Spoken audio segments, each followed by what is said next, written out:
മുട്ടയെ പ്രസവിച്ച് പപ്സിൻ്റെ കഥയാണെന്ന് എനിക്ക് പറയാനുള്ളത്.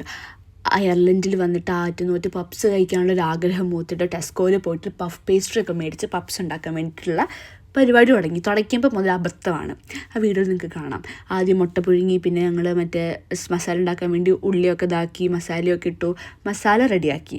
അത് കഴിഞ്ഞിട്ട് എന്നാൽ പഫ് പേസ്ട്രിയിലേക്ക് കർമ്മത്തിലേക്ക് കിടക്കാമെന്ന് വെച്ചാൽ ഞങ്ങൾ ചെന്നപ്പോഴത്തേനും ഞങ്ങൾ റോൾ ചെയ്ത് വെച്ച ഷീറ്റിനകത്ത് ഈ സാധനം പറഞ്ഞു പോരുന്നില്ല. പിന്നെ അതൊക്കെ വെട്ടിയെടുത്ത് അതിനകത്ത് നിന്ന് കഷ്ടപ്പെട്ട് കീറി മുറിച്ചെടുത്ത് എങ്ങനെയൊക്കെയോ ഞങ്ങളത് 8 ഉണ്ടയാക്കിയിട്ട് പിന്നെ ഇരുന്ന് പരത്താൻ തുടങ്ങി. ഇരുന്നിങ്ങനെ പരത്തി കഷ്ടപ്പെട്ട് പഫ് പേസ്റ്റ് പൈസ കൊടുത്ത് മേടിച്ചിട്ട് അതിരുന്ന് മാവ് പോലെ ഇരുന്ന് പരത്തി കറക്റ്റ് ഷേപ്പൊക്കെ ഏകദേശം ഷേപ്പൊക്കെ ആയി ഇതാക്കിയപ്പം 11:45 ഈ സംഭവമൊക്കെ നടക്കുന്നത്.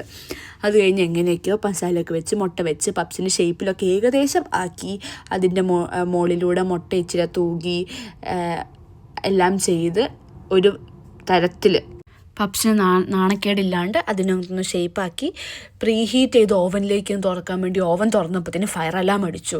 എന്നിട്ട് ഇനി എങ്ങാനും അടിക്കുമെന്ന് വെച്ച് ഞാൻ ആ ചൂല് വെച്ചിട്ട് അത് ഓഫാക്കാൻ വേണ്ടി നിന്ന കാഴ്ചയാണ് നേരത്തെ കണ്ടത്.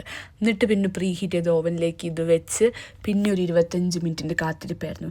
25 മിനിറ്റ് കാത്തിരുന്നതിന് ശേഷം നമുക്ക് ആ സാധനം കിട്ടി.